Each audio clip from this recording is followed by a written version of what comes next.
Welcome back to What Arty Noobs with General Disturbance.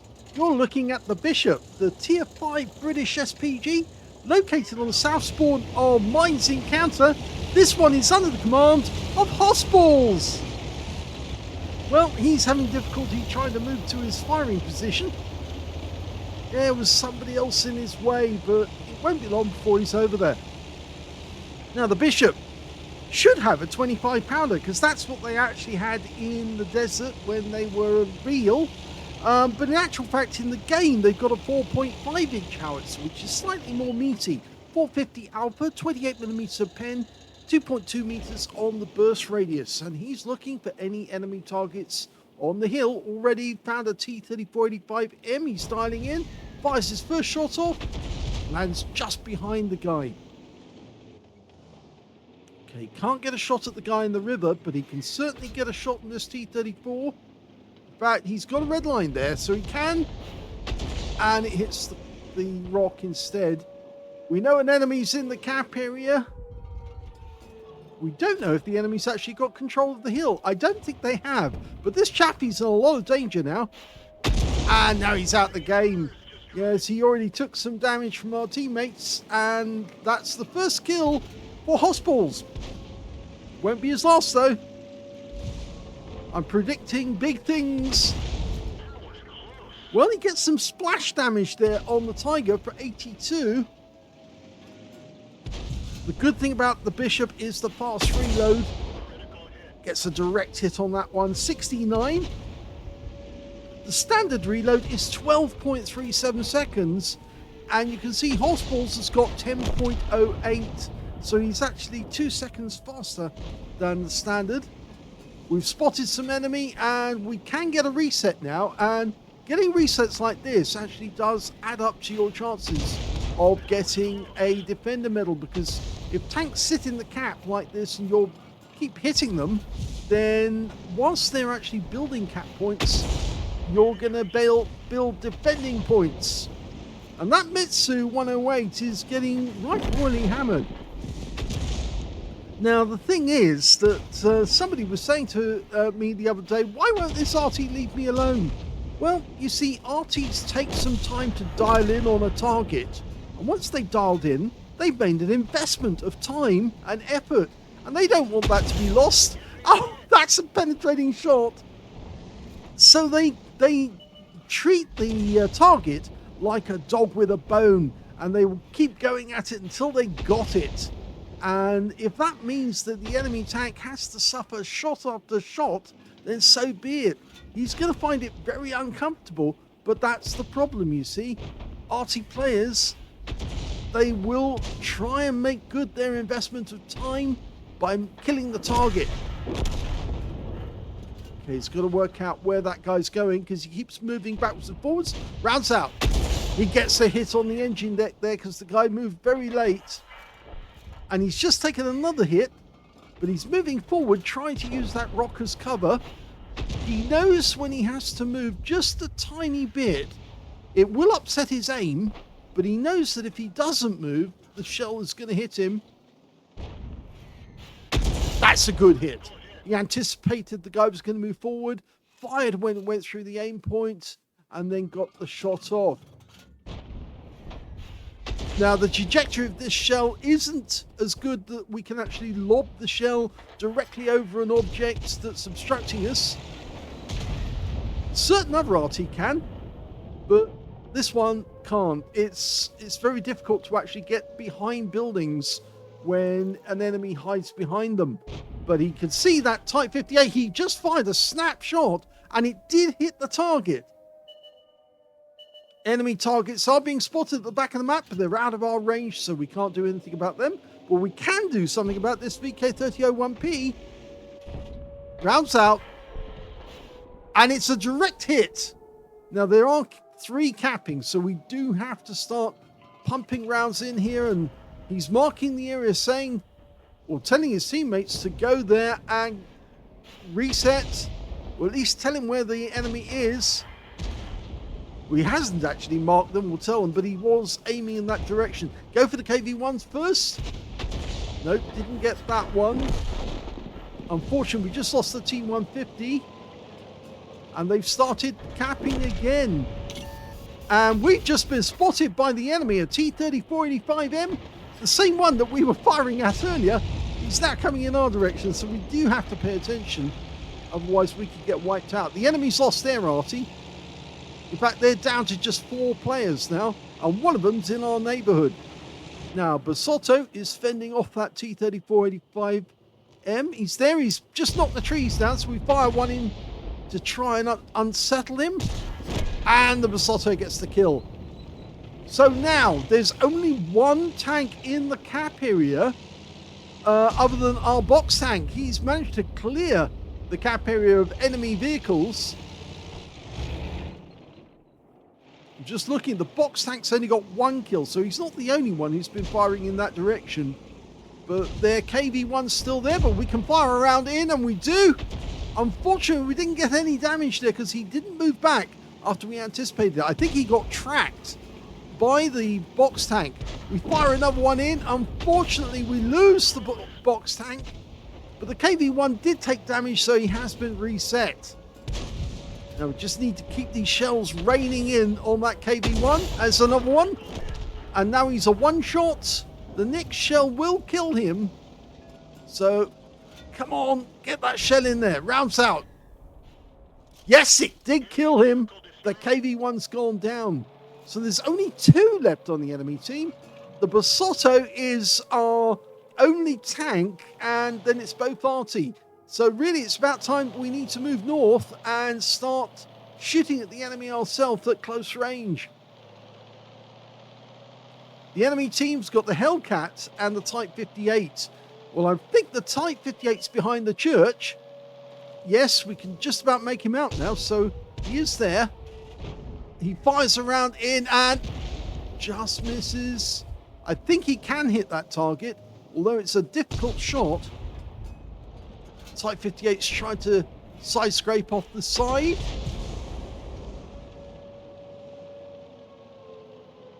Yes, I think we do need to get closer, actually, to help the Basotto. He's already taken heavy damage. That's it, rounds out. Just misses the Type. The M41's doing his best. Basotto gets the kill on the Type 58, but the Hellcat's behind us. He actually came up behind us. So we're turning as rapidly as we can. He's trying to move to get that shot.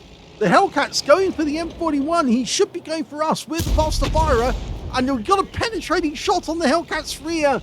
He's still going for the M41. It's the wrong choice. We're the faster firing one. The M41 can do more damage in a single shot, but we can do more damage over time. And he's killed the M41. And now it's just down to hossballs. And he got it! He got it! That's the kill that wins the game.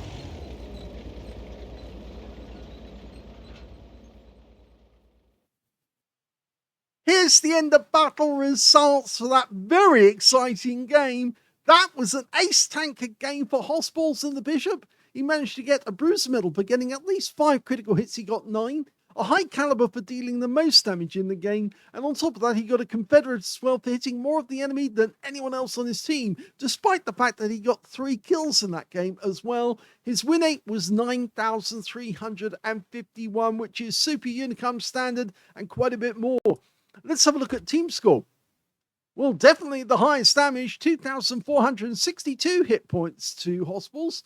Second highest damage turned out to be the Hellcat on the enemy team. He managed 1,991, but he made a very critical mistake, which was going after the wrong Arty. He could see the M41 when he first came up into our spawn area, but unfortunately it's the wrong Arty to go for. The M41 is not as accurate as the Bishop, and it hasn't got as fast a reload. So actually the choice should have been to go to hossballs and wipe him out first, then go after the M41.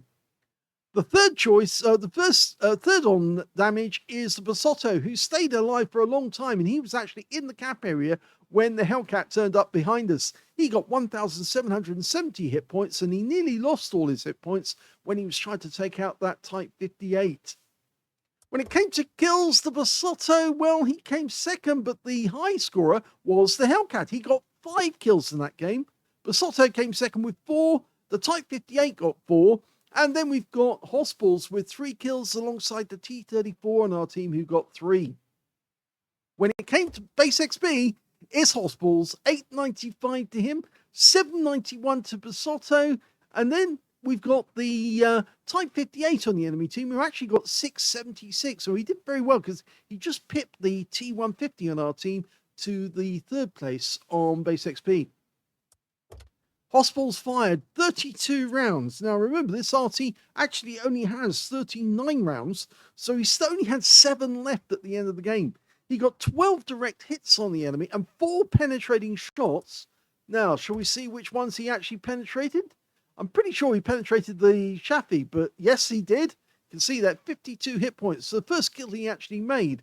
The Chaffee was already badly damaged, but the shell was so accurate, it went straight through his armor and finished him off. Hellcats don't have much armor, so yes, he was able to get 1 penetrating shot, which we saw was a big hit. The first hit he actually got on the enemy Hellcat took a huge chunk of his health out, and that should have told the Hellcat immediately he was going after the wrong Arty. And the 3rd one he actually penetrated, well, that was the M10 RBFM. Again, like the Hellcat, they don't have much in the way of armor, and he did manage to get a big hit for 435 hit points. We go back to the details, we can see he also got 16 splashes, 2,462 hit points of damage, of which 1,698 were at more than 300 meters. So he actually did a whopping great 700 hit points of damage at close range to the enemy. 9 enemy vehicles were damaged, 3 were killed, 50 defense points. Didn't get enough to actually get the Defender medal, but he was getting closer as time was going by. He got 33,684 credits profit, 25 bonds for a mission achievement, and 1,342 experience points altogether. The game only lasted just over 8 minutes, so it was a fairly short one. And it's not the only Bishop game we've got for you today. This was a really good one, but we do have another one for you. So let's have a look at the second one. The second replay is on the east of the Berlin map, and the Bishop is under the command of a fingernail clipping. Game on! Well, he started design work on the Bishop back in 1941. They actually produced them during 1942, 1943. They actually produced 100 to start with, and then they said, well, we probably need some more, so they ordered another 50, and in fact they built 149 in total. Now, it really was just a stopgap. They designed it to actually put a casement on top of a Valentine II hull, because they have plenty of Valentines available and they were easy to make, and then put a 25 pounder in the casement. But it had a very short range. It could only shoot 5,900 meters, and that's kind of just in the next town. So if an enemy was being shelled by a Bishop, then all they had to do was drive to the next town and take them out. Okay, can you get a shot with this M6? Rounds out. That was a bit snap, but it was direct hit. Only 24 hit points. Looks like it tracked him. Okay, go for it again. Trying to go for the engine deck. Oh, and the guy moves forward. Out of shot. Somebody else tracked him, so we can put another shell in there. And just missed him again.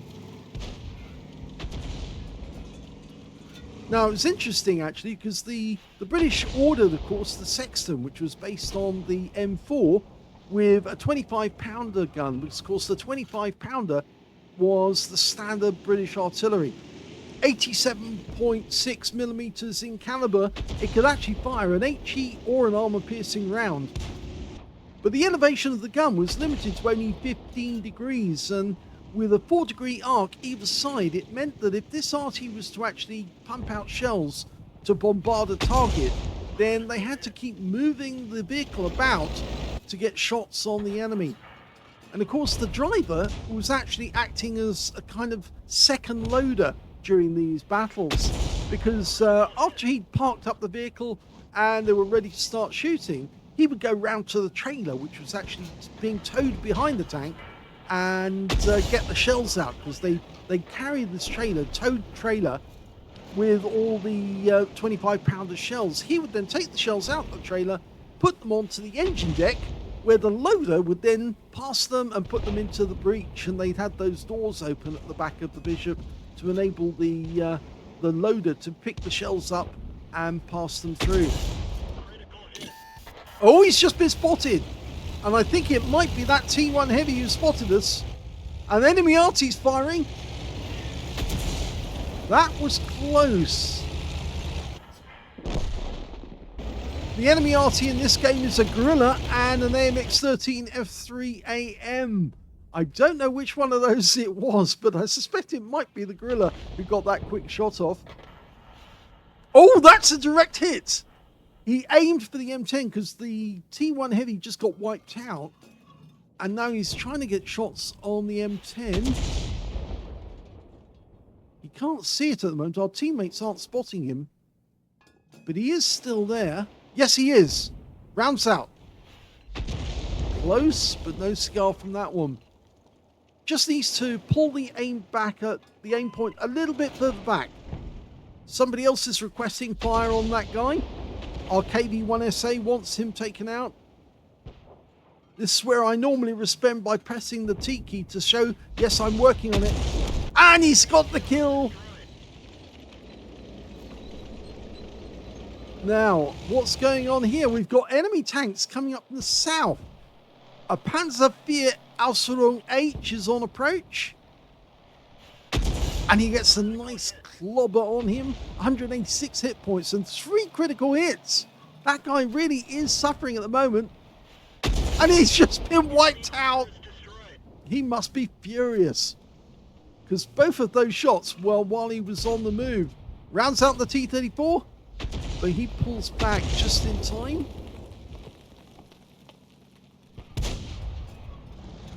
Okay, that guy knows as well to pull back if you ever get feeling that there's a shell about to hit you.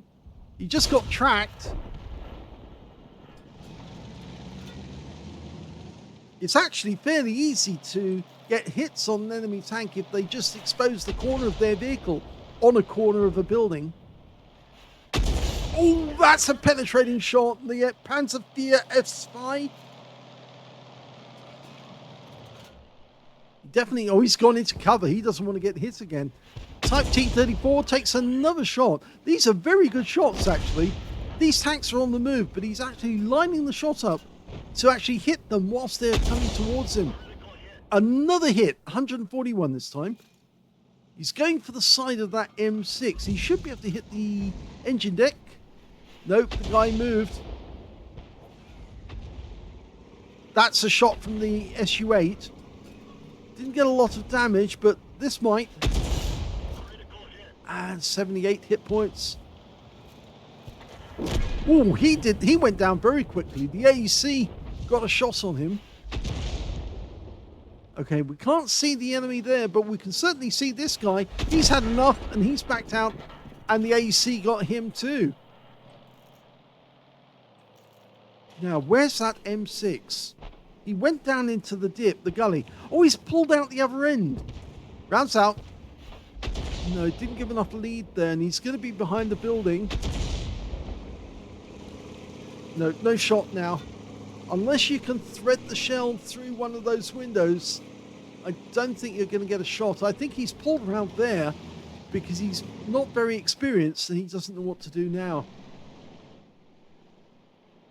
According to the details, it says that he's only got a 45% win rate and he's an orange player, so he probably doesn't know what he's going to do. In fact, he's just been surrounded by 2 of our guys, the AEC, a VK and an M6, and now the MT25 is getting involved. What I'm a bit concerned about is that the rest of the guys, they don't seem to be coordinating where they're going. We've got a T1 Heavy and a KV2 going over to the other side, and they've just found a Hellcat. And it looks like our KV2 is AFK. His turret's pointing in the wrong direction, and he can't see the Hellcat. And the Hellcat just pumped around into him and he's not even responding. That's a good shot. 173. And there Arty takes out the KV-2. And it looked like that shell came from the AMX-13 F3 and he's down in the south. So, yes, my original supposition that it was the gorilla that fired at him earlier is true. It was the gorilla. We definitely know that now. Because the AMX is way down in the south. And in fact, they found him going for the Hellcat. Fires one, it goes long. I am more than a little concerned. The AMX-13 F3 just shotgunned and killed our MT-25. And the next tank between us and the enemy is the Hellcat. And he might be coming this way. In fact, he has come this way. We've just been spotted. Now, can he shotgun this guy? He's going to try and aim it onto him. Good shot. 191, but it wasn't enough to wipe him out. We might take some damage here. If he decides to hole up behind a window and shoot at us across the river. Well, he's not decided to do that. He's decided to drive down to the gap at the end. Oh, that was cheeky. And he killed the Hellcat just as he came around the corner.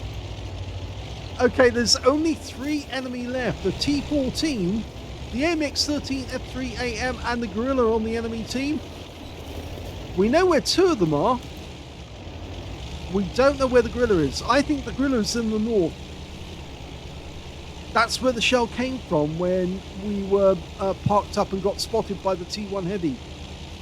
I doubt if we're going to get over in time to kill the AMX-13 F3AM. He's way down in the south and we're only in the middle of the map. Maximum speed of this vehicle is only 24 kilometers an hour.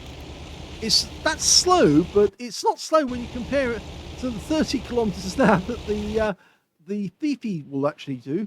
The 105 FH18B2 only does 30 kilometers an hour. That's why it's a good idea to put a turbo on it. Well, they've killed the AMX-13 F3AM and now it's just the gorilla that we've left to destroy.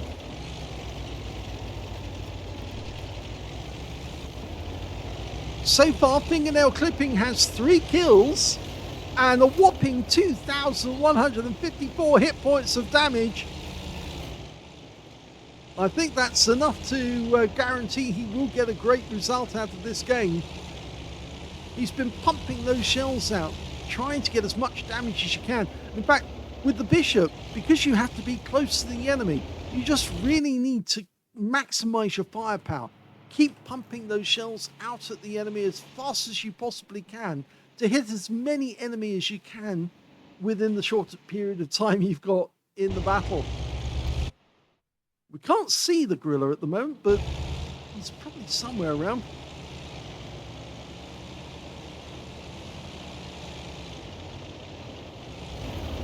Okay, they found him. He's in the corner. He was in the north. And yes, he's outside range, so we couldn't get a shot. And the game is over, and it's a victory. Your assistance has been requested. Here's the end of battle stats. That was an ace tanker game from a Fingernail Clipping in the Bishop. He managed to get a Bruiser medal for getting at least 5 critical hits. In fact, he got 15 in that one. And he got a Confederate medal for hitting more of the enemy than anyone else on his team, despite the fact that he got 3 kills in that game. His win rate was 7,807, not quite as high as we saw in the previous game, but it's still Super Unicum standard all the same. Let's have a look at team score. Well, we can see the highest damage in this one actually went to the M6. He got a high caliber and a top gun for 2,610 hit points of damage. Whilst you can see here, Fingernail Clipping got 2,337 in second place. In third place, we actually have the AMX-13 F3 on the enemy team with 1,637 hit points of damage. When it came to kills, the top scorer was the M6, and we tried to platoon with him at the end, but there was no go. It was just too late. 3 kills went to Fingernail Clipping, and also to the AEC on our team, and also to the Baguette on the enemy team. He got 3. And in third place, we've got the T3485M on our team with 2 kills and the AMX13F3AM on the enemy team. And when it came to base XP, we were actually in fourth place because the top scorer was the M6 with 1,216, 965 to the T3485M, 853 to the AEC, and then 848, so very close to fingernail clipping. He fired 33 rounds in that game. Remember, you only got 39 rounds in the magazine. In fact, they ought to model it in the map so they actually do have a little trailer trailing behind the vehicle as it goes along. That would be kind of cute, but it also might be very difficult to actually turn the vehicle around because, of course, trailers don't react as normal vehicles do. You have to think of the articulation and how the trailer will actually move when you're backing up. Anyway, I'm sure they could work that out in the modeling anyway. But he only had 6 rounds spare at the end of that game. He got 16 direct hits, 1 penetrating shot, and 20 splashes. Now, I'm pretty sure we do know which one the penetrating shot. I don't think it was the Hellcat. I think it was the M10 RBFM that he actually penetrated. No, I'm wrong. It isn't that one. Was it the... there it is. It's the Panzer IV F2. He got a penetrating shot. The guy was on the move. 487 hit points of damage. I think it must have hit his engine deck and gone straight through it, into it, and possibly set him alight as well. Well, I don't know. It didn't set him alight, but it certainly did wreck his engine in the process. That's why he sought cover. The moment he got into that gully, he wanted to find a corner that he could hole up in and cry because he just lost his engine. 20 splash damage as well, 2,337 hit points, of which 2,128 were at more than 300 meters. He damaged 9 of the enemy, killed 3, so there's the Confederate.